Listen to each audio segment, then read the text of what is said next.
الحمد لله والصلاة والسلام على رسوله الكريم وعلى آله وأصحابه وأهل بيته أجمعين. أعوذ بالله من الشيطان الرجيم. بسم الله الرحمن الرحيم. سبحان الذي أسرى بعبده ليلا من المسجد الحرام إلى المسجد الأقصى الذي باركنا حوله لنريه من آياتنا إنه هو السميع البصير. صدق الله مولانا العظيم وصدق رسوله النبي الكريم. मुअज़्ज़ज़ मुहतरम हज़रात मुसल्लियान अज़ाम सामीन इकराम, अस्सलामु अलैकुम व रहमतुल्लाहि व बरकातुहू।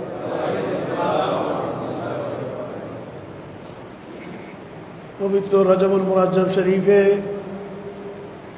अल्लाहर प्यारा हबीब साहिब क़ाब क़ौसैन साहिब महराज सय्यिदुल मुरसलीन शफ़ीउल मुज़निबीन हुज़ूर मुहम्मदुर रसूलुल्लाह सल्लल्लाहु अलैहि वसल्लम মহান মেরাজ শরীফের রজনীকে সামনে নিয়ে আজকে আমাদের এই ইয়াউমুল জুমার নামাজে আমরা জমায়েত হলাম। আগামী 28 ফেব্রুয়ারি দিবাগত রাত লাইলাতুল মেরাজ, তারপরের দিনে 27 তারিখ।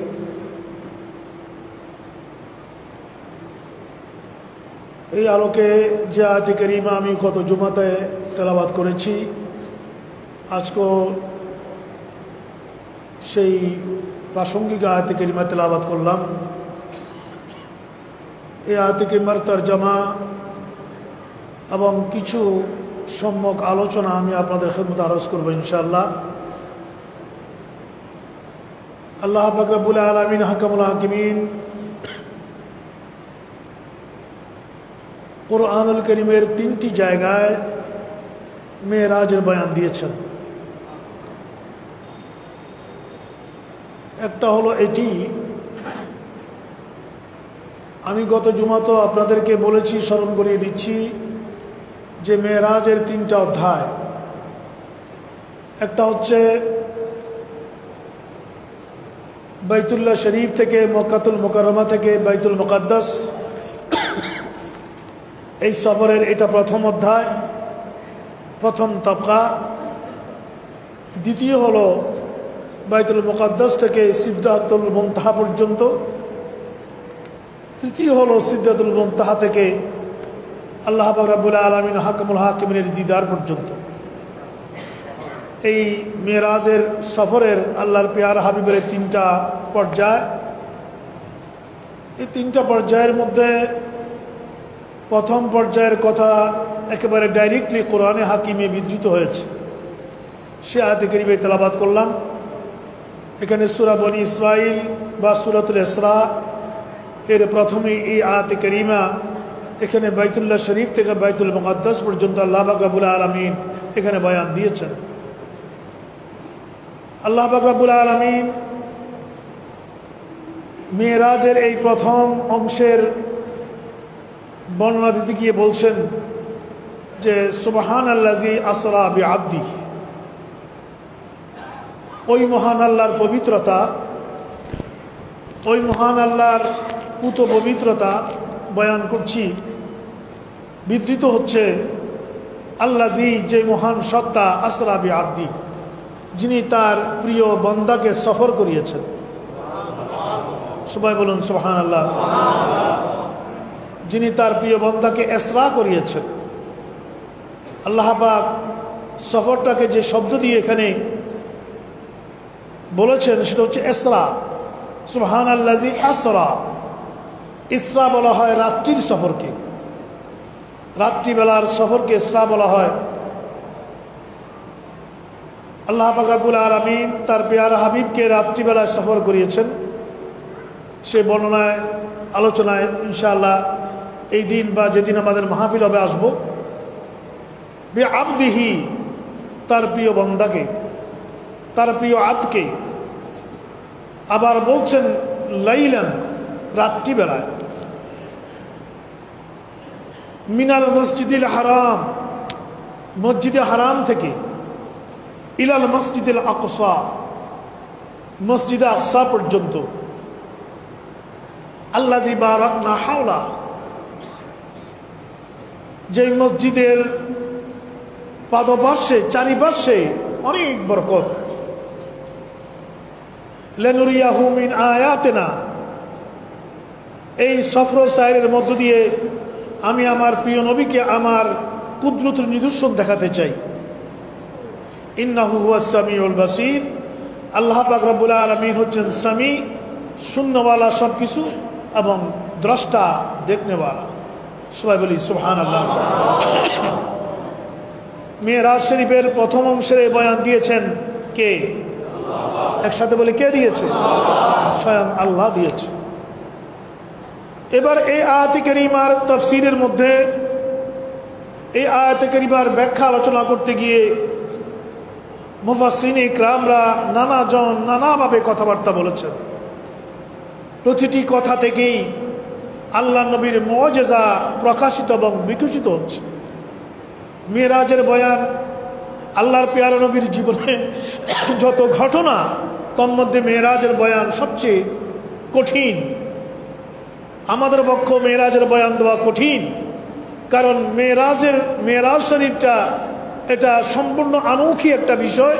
এটা এমন একটা জগৎ হয়েছে যে জগতের কোনো তথ্য, কোনো মিডিয়া, কোনো সাংবাদিকতা বা কোনো রকমের ইতিহাস যেখানে চলে না, আল্লাহ পাক তার নবীকে সেই জগতে নিয়ে গিয়েছেন এবং সেই জগতের বর্ণনা কোরআনুল কারীমের মধ্যে এটা প্রচ্ছন্নভাবে প্রথম পর্যায়কে ডিরেক্টলি, অন্যান্যগুলো আল্লাহ পাক প্রচ্ছন্নভাবে দিয়েছেন। আল্লাহর পেয়ার হাবিব এগুলো এসে উম্মতের সামনে, সাহাবায়ে কেরামের সামনে সংবাদ দিয়েছেন। তাই এই ঊর্ধ্ব জগতের কথাগুলো আমাদের জবান দিয়ে এটা ব্যাখ্যা দেওয়া এটা অনেক কঠিন ব্যাপার। এই জন্যেই আজকের এই সময়ও, বিজ্ঞানের এই সময়ও, বিজ্ঞানের উৎকর্ষতার এই সময়ে এবং তৎকালীন সময়ও অনেকেই অনেক রকমের প্রশ্ন উত্থাপন করেছে যে এটা সে ঊর্ধ্ব জগতে কিভাবে যাওয়া সম্ভব, যেখানে বাতাস নেই, অক্সিজেন নেই, নাইট্রোজেন নেই, যেখানে মানুষ বাঁচতে পারে না। এগুলো আজকে রকেটে করে ওই ঊর্ধ্বগমন করতে হলে কত রকমের কত উপাদান উপকরণ নিয়ে যেতে হয়। তো এটা কিভাবে সম্ভব?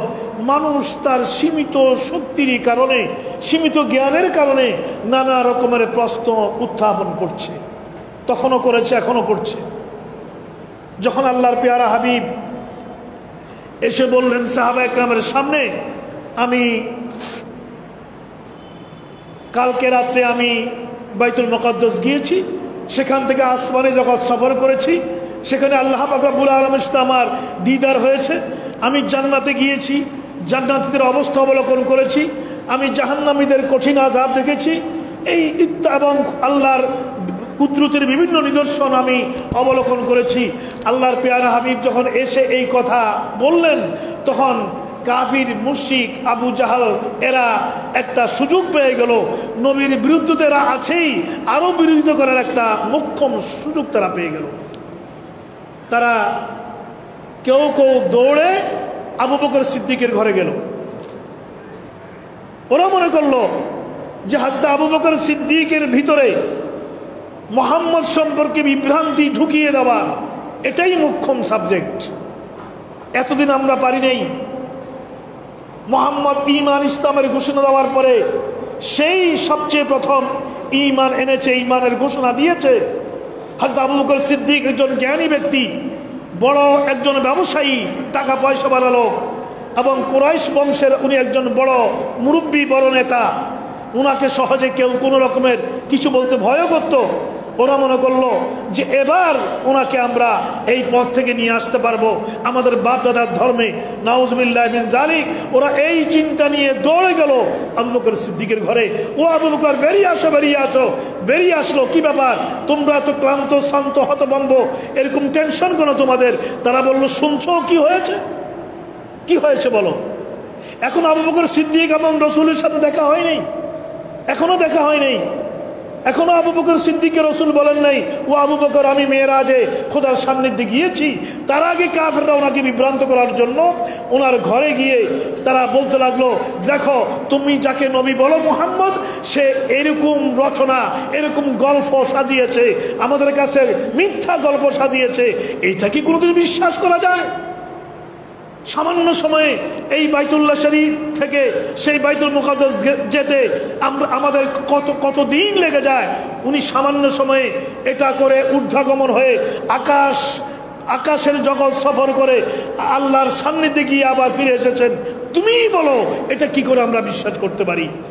এখন তো তার মিথ্যা ছাড়া ধরা পড়ে গেছে।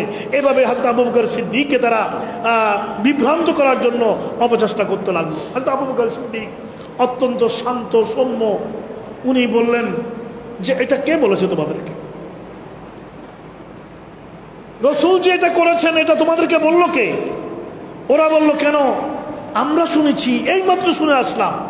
উনি নিজেই আমাদের সামনে বয়ান দিলেন। তোমরা শুনেছ? আমাকে কনফার্ম করো, রসুল কি কথা বলেছে তোমাদেরকে? তারা বলল হ্যাঁ কনফার্ম বলেছে। তোমরা নিজের কানে শুনেছ? হ্যাঁ শুনেছি। আবু বকর বললেন, যদি আমার রসুল বলে থাকে আর তোমরা যদি কনফার্ম করো রসুল বলেছে, আমি আল্লাহ রসুলকে জিজ্ঞেস করা ছাড়া মেরাজের উপরে আমি প্রথম ঈমান এনে ফেললাম। আমি প্রথম ঈমান আনলাম। আমার কাছে তো মেরাজের ঘটনা, মেরাজের এই কাহিনী এটা বড় ব্যাপার নয়, আমি তো তার চেয়েও বড় ব্যাপার উপরই মেনে নিচ্ছি।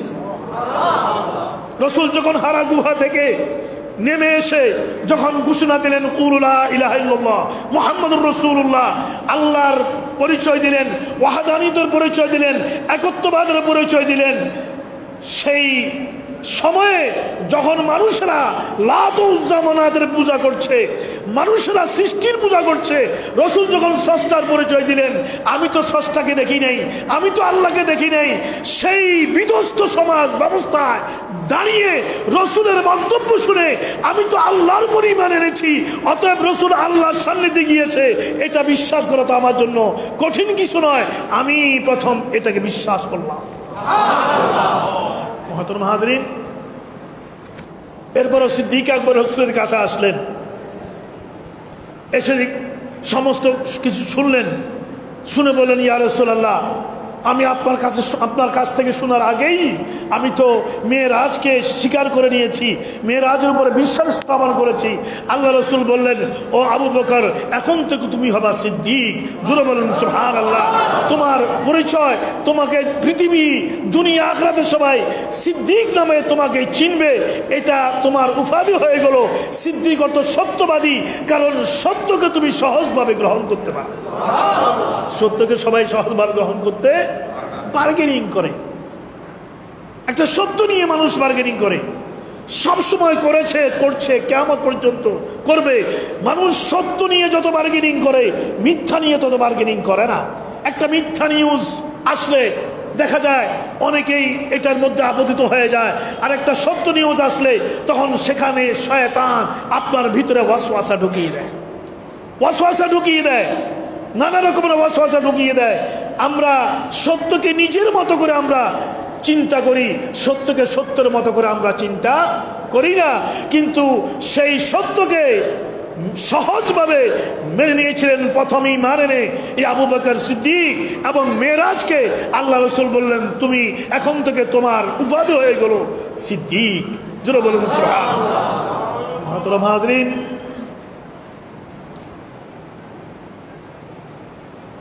আল্লাহর পেয়ারা হাবিবকে ওরা বাস্ত করলো যে আপনি বাইতুল মুকাদ্দাস থেকে, আচ্ছা যাক, আবু বকর সিদ্দিক এটা মেনে নিল, এখন আমাদেরকে বলুন আপনি বাইতুল মুকাদ্দাস যাওয়ার পথে বা আসতে কি দেখেছেন?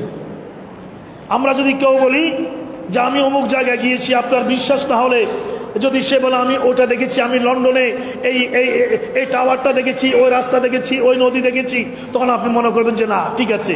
আপনি যে গেলেন বাইতুল মুকাদ্দাসে, যাওয়া আসার পথে আপনি কি কিছু দেখেছেন?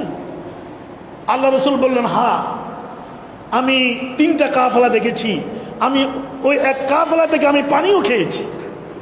জোরে বলেন সুবহানাল্লাহ। আমার পিপাসা পেয়েছে, ওদের ওঠের উপরে পানি রাখা ছিল, আমি ওদের থেকে চেয়ে পানিও খেয়েছি। বোধহয় এই কাফেলাগুলো আজকে সন্ধ্যার মধ্যেই ফিরে আসবে। এরা এরা আসছে বাইতুল মুকাদ্দাস থেকে, এরা বোধহয় এটা আজকে সন্ধ্যার মধ্যে মক্কাতুল মুকাররমা এরা ফিরে আসবে। মক্কার কাফির মুশরিক আবু জাহাল এরা চাইতে লাগলো, প্রথমে চেয়ে থাকলো দেখি এটা কতটুকু সত্য। তো দেখলো সন্ধ্যাবেলায় একটা কাফেলা আস্তে আস্তে আসছে, এদের আলামত ছিন্ন। রসুল যেভাবে বলেছেন কোন কাফেলায় উট কয়টা ছিল, কোন কাফেলায় কি মালামাল ছিল, এরা ব্যবসায়ী কাফেলা, সব রসুলের সাথে মিলে গেল, আল্লাহ রসুলের বর্ণনার সাথে মিলে গেল। তখন এরা তারপরে বলছে এটা এটা একটা জাদুকর মানুষ, মসুর মানুষ, হ্যাঁ এটাও আমরা বিশ্বাস করতে পারি না, কোনো ক্রমেই তো এই কম সময়ে বাইতুল মুকাদ্দাস যাওয়া যাবে না। মুহতারাম হাজরিন, এরপরে এরা বললো যে হে মুহাম্মদ, তোমাকে আরেকটা প্রশ্ন করি, এটার উত্তর দিতে পারলে আমরা মেনে নিব। দেখি বলো তো, আমরা জানি তুমি এর পূর্বে কোনোদিন ফিলিস্তিন যাও নাই, তুমি আমাদের মাঝেই বড় হয়েছো, এই মক্কাতুল মুকাররমায় তুমি বড় হয়েছো, ইতিমধ্যে কোনোদিন তুমি ফিলিস্তিন যাও নাই, আমরা জানি বাইতুল মুকাদ্দাস তুমি দেখো নাই, আজকে দাবি করছো তুমি বাইতুল মুকাদ্দাসে গিয়েছো।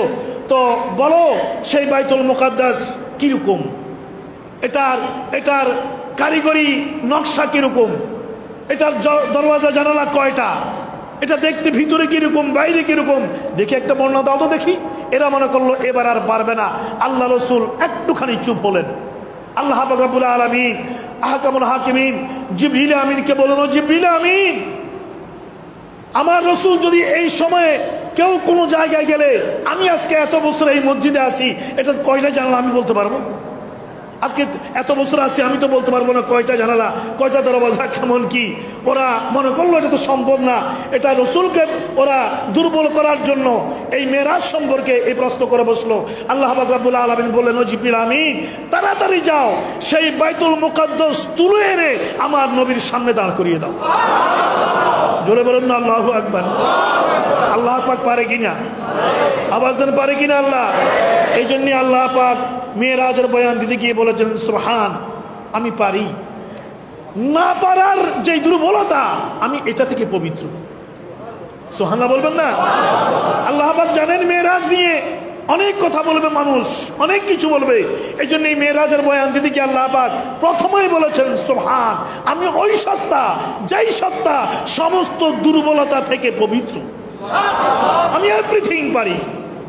ইজা আরাদা শাইয়ান আন ইয়াকুলা লাহু কুন ফায়াকুন, সূরা ইয়াসিনের শেষ আয়াত।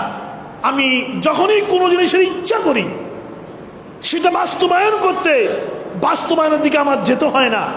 ইজা আরাদা শাইয়া, আমি যখন ইরাদা করি সঙ্গে সঙ্গে তা হয়ে যায়। মুহতারাম হাজরিন, সেই মহান রব্বুল আলামিন যিনি আমাদেরকে বাতাস দিয়ে বাঁচিয়ে রেখেছেন, তিনি কি আবার বাতাস ছাড়াও বাঁচিয়ে রাখতে পারেন না? পারেন কি না? এগুলো খুদাই সিস্টেম, এটা আল্লাহ পাক রব্বুল আলামিনের সিস্টেম। এটা তিনি, যিনি আমাদেরকে খাদ্য দিয়ে বাঁচিয়ে রেখেছেন, তিনি খাদ্য ছাড়াও বাঁচিয়ে রাখতে পারেন। আসহাবে কাহাফের ঘটনা আপনারা জানেন, সূরা কাহাফের ভিতরে 7 জন যুবক আর একটা কুকুর, ওই 7 জন যুবক ছিল আল্লাহর ওলি। ওদেরকে তৎকালীন সময়ের রাষ্ট্র শক্তি ওদেরকে হত্যার সিদ্ধান্ত দিয়েছে। ওরা একটা পাহাড়ের গুহার ভিতরে গিয়ে আত্মগোপন করেছে। সে আত্মগোপন অবস্থায় ওই পাহাড়ের গুহাতে আল্লাহ পাক ওদের সেন্স সেখানে চলে গিয়েছে, মৃত্যু অবস্থায় ছিল। 309টি বছর খাদ্যদ্রব্য ছাড়া তারা সেখানে ছিল। 309 বছর পরে ওরা আবার জিন্দা হয়েছে। এটা গাল গল্প কাহিনী নয়, এটা কোরআনুল কারীমের সূরা কাহাফের ওয়াকিয়া, সূরা কাহাফের ঘটনা। এটা তাম বিশ্ব জানে। সে আসহাবে কাহাফের সেই গর্ত, সেটা এখনো তুরস্কের ইস্তাম্বুল শহর থেকে 1000 মাইল দূরে একটা জায়গায় আছে। মুহতারাম হাজরিন, এটা নিয়ে আজকের বিজ্ঞানও, কারণ এই ঘটনা কেবল কোরআনুল কারীমে না, এটা অন্য কিতাব অন্যখানেও আছে। যাই হোক, সেই মহান রব্বুল আলামিন এমন মহান শক্তিধর, যিনি পারেন না এমন কিছু নাই।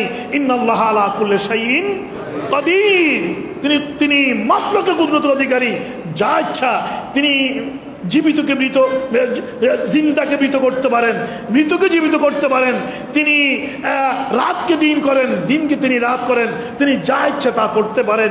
অতএব মেরাজের ঘটনা আল্লাহ নবী তো করেন নাই, করিয়েছেন কে? আওয়াজ দিয়ে বলুন, কে করিয়েছে? আল্লাহ করিয়েছে। আল্লাহর জন্য পারবে না এমন কোনো কিছু নাই। আল্লাহ রাসূল কোন মেরাজের দাবি করেছেন তা না। আল্লাহ পাক দাবি করছেন সুবহানাল্লাযী আসরা বিআবদিহি, হে জিবরিল আমিন তাড়াতাড়ি যাও, বাইতুল মুকাদ্দাস তুলে এনে আমার নবীর সামনে দাঁড় করিয়ে দাও। রাসূল বাইতুল মুকাদ্দাসকে দেখে দেখে দেখে দেখে বলতে লাগলেন, এমন ভাবে বলতে লাগলেন বাইতুল মুকাদ্দাসের সব কিছু, যে এগুলো আগে কাফির মুশরিক যারা বাইতুল মুকাদ্দাস গিয়েছে ওরাও জানতো না। এইভাবে এমনকি আল্লাহর পেয়ারা হাবিব রোম সম্রাট হেরাক্লিয়াসের কাছে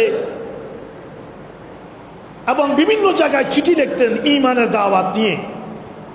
তো সাহাবায়ে কেরামের একটা দল ওরা রোম সম্রাট হেরাক্লিয়াসের কাছে নবীর পক্ষ থেকে ঈমানের দাওয়াত নিয়ে গেছে। এই দাওয়াত যখন নিয়ে গেছে, হযরত আবু সুফিয়ান রাদিয়াল্লাহু আনহু তখনও মুসলমান হননি, তখন উনি মুশরিক। ওনারাও হেরাক্লিয়াসের দরবারে গিয়েছে যে মুহাম্মদের দাওয়াতে যেন হেরাক্লিয়াস ঈমান গ্রহণ না করে, আমরাও গিয়ে এই সমস্ত সাহাবীদের সামনে, রোম সম্রাট হেরাক্লিয়াসের সামনে এদের সাথে ডিবেট করব। কথা বুঝবার চেষ্টা করবেন, মনোযোগ দিয়ে শুনবেন। যখন সাহাবায়ে কেরামরা হেরাক্লিয়াসের সামনে গেল, আবু সুফিয়ান যিনি পরে দলিল কদর সাহাবী হয়েছেন এবং ইসলামের জন্য জীবন দিয়েছেন, জীবনের সব কিছু উনি অর্ঘ্য করেছেন, উনি দাঁড়িয়ে প্রতিবাদ করলেন যে মোহাম্মদ মিথ্যাচার করছে, মোহাম্মদ আমাদের বাপ দাদার ধর্মকে ধ্বংস করছে, মোহাম্মদ সমাজে ফিতনা ফাসাদ সৃষ্টি করছে, এগুলো বলছে। তখন হেরাক্লিয়াস বলল যে তোমাদের নবীর জীবন সম্পর্কে কিছু আমাকে শোনাও, তোমরা যে মুহাম্মদের পক্ষ থেকে দাওয়াত দিয়ে এসেছো এটা সম্পর্কে কিছু শোনাও। শোনালেন এবং এরপরও হেরাক্লিয়াসকে বিভ্রান্ত করার জন্য আবু সুফিয়ান ও একটা সুযোগ নিল, এই মেরাজের সুযোগটা নিল, যে রোম সম্রাট হেরাক্লিয়াস এই মুহাম্মদ এরকম কথাও বলে যে ও নাকি রাত্রির একটা সামান্যতম অংশে মসজিদুল হারাম থেকে মসজিদুল আকসায় গিয়েছে। মুহাম্মদ এরকম রকমের একটা আনৌখিকতা, অবাস্তব কথা সে বলে, সে তো মিথ্যাবাদী, সে কাযযাব, নাউযুবিল্লাহি মিন যালিক। এটা আবু সুফিয়ান রোম সম্রাট হেরাক্লিয়াসের সামনে সে ডিবেট করতে গিয়ে কথাগুলো বলতে লাগলো, আপনি বলুন হেরাক্লিয়াস মহামান্য সম্রাট, এটা কি কোনোদিন সম্ভব? উনি বললেন, হ্যাঁ এটা অসম্ভব বিষয়, এটা কি মুহাম্মদ বলেছে? তখন সাহাবায়ে কেরামরা বলল, হ্যাঁ উনি এভাবে ওনার মেরাজ শরীফ হয়েছে। তো হেরাক্লিয়াস বলল, এটা কিভাবে সম্ভব? আবু সুফিয়ানের কথা এখানে বাহ্যিকভাবে তো এটা তো এইভাবেই মাথায় আসে। ঠিক সে সময়ে ওইখানে হেরাক্লিয়াস ছিল খ্রিস্টান সম্রাট, ওখানে একজন খ্রিস্টান ফাদরি ছিল। খ্রিস্টান ফাদরি হেরাক্লিয়াস সম্রাটের পাশে বসা ছিল। উনি দাঁড়ালেন, উনি বললেন, এটার জবাব আমি দিব। আমি নিজেই একটা প্রশ্নের উত্তর খুঁজতেছি, আজকে সে প্রশ্নের উত্তর আমি পেয়ে গেলাম। যারা বলুন না সুবহানাল্লাহ। হেরাক্লিয়াস বলল, ফাদরি সাহেব আপনি কিভাবে, কি হলো? উনি বললেন, যেই তারিখে মুহাম্মদ মেরাজ গিয়েছে, বাইতুল মুকাদ্দাস গিয়েছে দাবি করলো, সেই দিন বাইতুল মুকাদ্দাসের দায়িত্বে আমি ছিলাম। যারা বলুন না সুবহানাল্লাহ। ওই দিন বাইতুল মুকাদ্দাসের সেবা দেখভাল আমি ফাদরি, বাইতুল মুকাদ্দাসের দায়িত্বে আমি ছিলাম। আমি রাত্রিবেলায় মসজিদের সব কিছু হওয়ার পরে যখন আমাদের যেই উপাসনা আছে এগুলো হওয়ার পরে রাত্রিবেলা যখন দরওয়াজা বন্ধ করে আমি আমার ঘরে চলে যাব, আমি দেখলাম সমস্ত দরওয়াজা বন্ধ করতে পেরেছি, মেইন দরওয়াজা যেটা এটা বন্ধ হচ্ছে না, এটা বন্ধ হচ্ছে না। আমি শত চেষ্টা করলাম, এটাকে খোলা রেখে ঘরে যেতেও পারছি না, মিস্ত্রি ডেকে আনলাম এটা বন্ধ করার ব্যবস্থা করো, ওরাও পারলো না, বললো যে না, যে কোনো কারণে ছাদ দেবে গেছে, এটা দরওয়াজা এটা বন্ধ হবে না, এটা আগামীকাল পরবর্তীতে সেটা দেখতে হবে। ওই ফাদনি বলছে যে বাদশাহ নামদার হেরাক্লিয়াস। পরের দিন সকালে যখন আমি আবার গেলাম বাইতুল মুকাদ্দাসে, আমি যখন এটা বন্ধ করতে গেলাম দেখলাম এটা ঠিকমতো বন্ধ হয়ে গেছে। আমি তো তাজ্জুব হয়ে গেলাম, এটা এমন কেন হলো। এরপরে আমি চিন্তা করতেছি আর ঘুরতেছি, হঠাৎ দেখলাম যে বাইতুল মুকাদ্দাসের সামনে একটা পাথর, সেই পাথরের মধ্যে ছিদ্র করা, আর পাথরের চারিপাশে যে কোনো একটা জন্তুর পায়ের দাগ। আমি চিন্তা করলাম এগুলো কেন এখানে, এগুলো কি জন্য এখানে, আমি কোনো কিছুই মিলাতে পারছি না। হেরাক্লিয়াস বাদশাহ শুনানোর আজ পর্যন্ত সেই প্রশ্নের উত্তর আমি খুঁজতেছি, কিন্তু এই আবু সুফিয়ানের কথা আমি প্রশ্নের উত্তর পেয়ে গেলাম যে আল্লাহ রসুল যে মেরাজ শরীফ গিয়েছে, উনি যেই বুরাককে পাথরের সাথে বেঁধেছিলেন, সেই পাথরের মধ্যে জিবরিল আমিন ছিদ্র করে দিয়েছিল, ওখানে বুরাক বেঁধেছিল, এই চিহ্নগুলো বুরাকের পায়ের কদমে ছিল।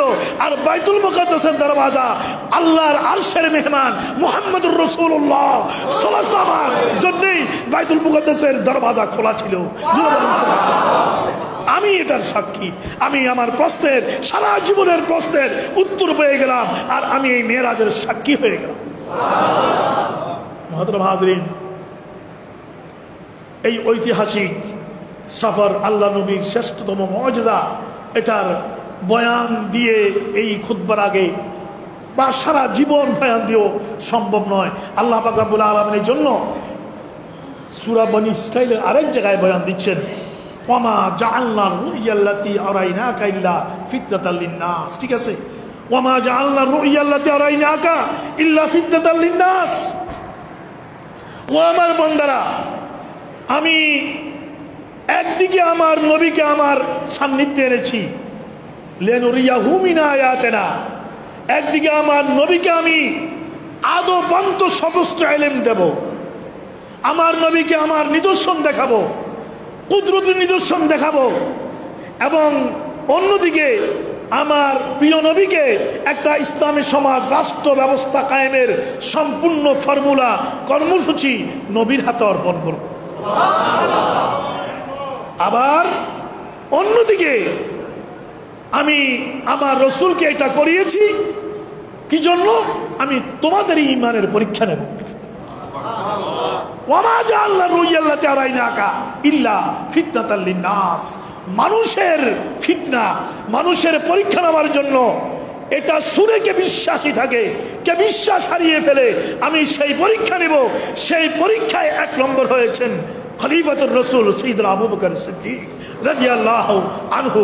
জোরে বলুন না সুবহানাল্লাহ। কিন্তু সেই পরীক্ষায় মেরাজ এতভাবে বিবৃত হওয়ার পরও, বিন্যাস হওয়ার পরও, আজকেও দেখবেন আমাদের সমাজের মধ্যে কিছু সংখ্যক আলেম বিভ্রান্তি তৈরি করছে। কথা বলেন ঠিক কিনা? আপনারা দেখবেন ইউটিউবের মধ্যে এটা সেটা মিডিয়া নানা রকমের ঝক্কি ঝামেলা, এখন সেখানে এসে নানা রকমের কথাবার্তা বলবে। কেউ বলবে আল্লাহ নবী মেরাজ এটা স্বপ্ন, এটা শারীরিকভাবে হয় নাই, এটা জিসমানিভাবে হয় নাই, এটা একটা ওনার স্বপ্ন ছিল, এটাও কেউ বলবে না উনি আরশ আজিমে যায় নাই, কেউ বলবে আল্লাহর সাথে ওনার দেখা সাক্ষাৎ হয় নাই। এইভাবে নানা রকমের বিভ্রান্তি সমাজে তৈরি করবে। এটা আল্লাহ উত্তর দিয়ে দিয়েছেন, ইল্লা ফিতনাতাল লিন্নাস, আমি রসুলকে মর্যাদার শীর্ষে এনেছি, দাওয়াত করে মেহমান বানিয়ে। অন্যদিকে আমি তোদের ঈমানের পরীক্ষা নিচ্ছি, এই ঈমানের পরীক্ষা কিয়ামত পর্যন্ত চলতে থাকবে। কি বলেন ঠিক কিনা? অতএব এই ঈমানের পরীক্ষায় কে সিদ্দিক আকবরের দলে থাকবে, কে আবু জাহেলের দলে থাকবে, এটা এই ঈমানের পরীক্ষায় সাব্যস্ত হয়ে যাবে। আল্লাহ পাক ইরশাদ করেছেন, ওয়ারাফানা লাকা যিকরাক, ও নবী আপনার জিকির আরশ আজিমে। আপনার জিকির লৌহ কলমে, আপনার জিকির সিদরাতুল মুনতাহায়, সেই বয়ানে আমি পরে আসবো। আপনার জিকির জান্নাতে, আপনার জিকির দুনিয়া আখিরাতের সর্বত্র, আপনার জিকির মাকামে মাহমুদে, আপনার জিকির বাইতুল মুকাদ্দাসে, আপনার জিকির লক্ষ লক্ষ নবীর কণ্ঠে, আপনার জিকির অগণিত অসংখ্য সিদরাতুল মুনতাহায় ফেরেশতাদের কণ্ঠে। ও নবী, আপনার জিকির আমি আল্লাহর কণ্ঠে।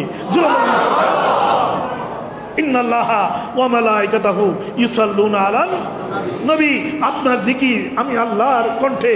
আপনার জিকির নামাজের ভিতরে, যে নামাজ আমি আল্লাহর জন্য নাওয়াইতু নুসাল্লি আলিল্লাহি তাআলা, ও আল্লাহ তোমার জন্য নামাজ পড়ছি। ও বান্দারে, তুমি আমার জন্য নামাজ পড়লেই হবে না, নামাজ শেষ করার আগে আমার নবীর জিকির করো। তাই নামাজের শেষে কি? দুরূদ শরীফ। নামাজের শেষে কি? দুরূদ শরীফ। নবীর জিকির করে নামাজ। আমার জিকির দিয়ে নামাজ শুরু করেছো, নবীর জিকির দিয়ে নামাজ শেষ করো। কেউ যদি বলে আমি নামাজের ভিতরে নবীকে কেন জিকির করবো, শিরক হয়ে যাবে, হবে আপনার নামাজ? সেখানে নবী, আজানে নবী, একামতে নবী, কোথায় নবী নয়, যেখানেই আপনি যেদিকে তাকান সবখানেই মুহাম্মদুর রাসূলুল্লাহ সাল্লাল্লাহু মিন আয়াতিনা। ফুলের সুগন্ধের মধ্যে নবী, আতরের সুগন্ধের মধ্যে নবী। আপনার আমার জীবনের বাতাসের প্রবাহে, সমুদ্রের ঢেউয়ে, সমুদ্রের জোয়ার ভাটার ভিতরে সর্বত্র আল্লাহর নবীর অস্তিত্ব, আল্লাহ নবীর মর্যাদা, ওয়ারাফানা লাকা যিকরাক, নবীর মর্যাদার বিশ্লেষণ করছে। জোরে বলি না আল্লাহু আকবার। মেরাজ সেটার বাস্তব সাক্ষ্য বহন করছে। এই জন্য আল্লাহ রাব্বুল আলামিন মেরাজের বয়ানের শেষে বলেছেন যে ফাওয়াহা ইলা আবদিহি মা ওয়াহা। আমি রসুলকে সব কিছু দেখাবার পরে রসুলকে যা দেওয়ার তা দিলাম। ও মাওলা, তুমি কি দিয়েছো তুমি জানো, রসুল কি নিয়েছে রসুল জানে। আমার রসুল বলে আমি আল্লাহ আমাকে যা দিয়েছে আমি তা নিয়েছি, আর ও উম্মতেরা তোমাদের জন্য একটা হাদিয়া নিয়ে আসলাম, ওটা হলো আসসালাত। আসসালাত আসসালাত, তোমাদের জন্য নামাজের হাদিয়া নিয়ে আসলাম। এই নামাজের হাদিয়া এটা আল্লাহ পাক মেরাজের মাধ্যমে ডাইরেক্টলি, জিবরিল আমিনের মাধ্যমে নয়, ডাইরেক্ট আল্লাহ পাক আমাকে উম্মত তোমার জন্য দিয়েছে, তুমি নামাজ পড়বা। আসসালাত হচ্ছে মেরাজ। তো আমি আর আল্লাহর সাথে আমার মেরাজ হয়েছে, নামাজের সেজদায় আল্লাহর সাথে তোমাদের মেরাজ হয়ে যায়। আল্লাহ রাব্বুল আলামিন এই মেরাজের গুরুত্ব তাৎপর্য আমাদেরকে বোঝার তৌফিক দান করুন। এই মেরাজ আমি আগের জুমাতে বলেছি, এটা মদিনাতুল মুনাওয়ারা রাষ্ট্র কায়েমের আগে নবীর এই সফর। মদিনাতুল মুনাওয়ারা রাষ্ট্র কায়েমের আগে নবীর এই সফর। অতএব এই মেরাজ হচ্ছে বর্তমান সময়েও একটা পরিপূর্ণ ইসলামী সমাজ রাষ্ট্র ব্যবস্থা কায়েমের জন্য এই মেরাজ হচ্ছে একটা সম্যক ঘটনা। এটা আমাদের জন্য অনেক বার্তা নিয়ে এসেছে আল্লাহ পাক। এটা শুধুমাত্র রসুলের মর্যাদার বয়ান তা নয়, এটার একটা রিয়েলিটি আছে আমাদের বাস্তব জীবনে। এটা একটা রিয়েলিটি আছে। সূরা বনী ইসরাইল পড়লে, সূরা বনী ইসরাইল যেটা মেরাজ সম্পর্কে, এটা পড়লে, এটা আগাগোড়া পড়লে দেখা যায় একের পর এক আল্লাহ পাক আইন দিয়ে দিয়েছেন। আইন, এটা মেরাজের হাদিয়া। সেখানে আল্লাহকে কিভাবে মানতে হবে, নবীকে কিভাবে মানতে হবে, মা বাবাকে কিভাবে মানতে হবে, পারিবারিক জীবন কিভাবে করতে হবে, সুদ ঘুষ খাওয়া যাবে না, ব্যবসা বাণিজ্য কিভাবে করতে হবে, এভরিথিং মেরাজের এই সূরার সাথে সম্পৃক্ত। এটা পরিপূর্ণ সমাজ কায়েমের লক্ষ্যে। আল্লাহ পাক আমাদেরকে এ থেকে আমাদের ঈমানকে মজবুত করে দিক, সবাইকে নবীর আশিক বানিয়ে দিক, আমাদের সাথে নবীর মেরাজ আল্লাহ পাক কবুল করে নিক। আগামী ইনশাআল্লাহ এখন আমাদের আল্লাহ পাক রব্বুল আলামিনের দরবারে শুকরিয়া যে আমাদের কোভিড কিছুটা কমে এসেছে। গভর্নমেন্টও স্বাস্থ্যবিধি অনেক সফট করে দিয়েছে। আমরা ইনশাআল্লাহ আমাদের মতো করে আগামী 28শে ফেব্রুয়ারি দিবাগত রাত, আমরা একটা সোমবার পড়ে দিবাগত রাত আমরা আমাদের মেরাজ সালামের মাহফিল করব। সেখানে আল্লাহ পাক তৌফিক দিলে আরও কিছু বয়ান আপনাদের সামনে রাখবো। আল্লাহ পাক আমাদের সবাইকে আল্লাহর নবীর কদম বকদম চলে জীবনকে কামিয়াব করার তৌফিক দান করুক। আমিন। আসসালামু আলাইকুম ওয়া রাহমাতুল্লাহি ওয়া বারাকাতুহু।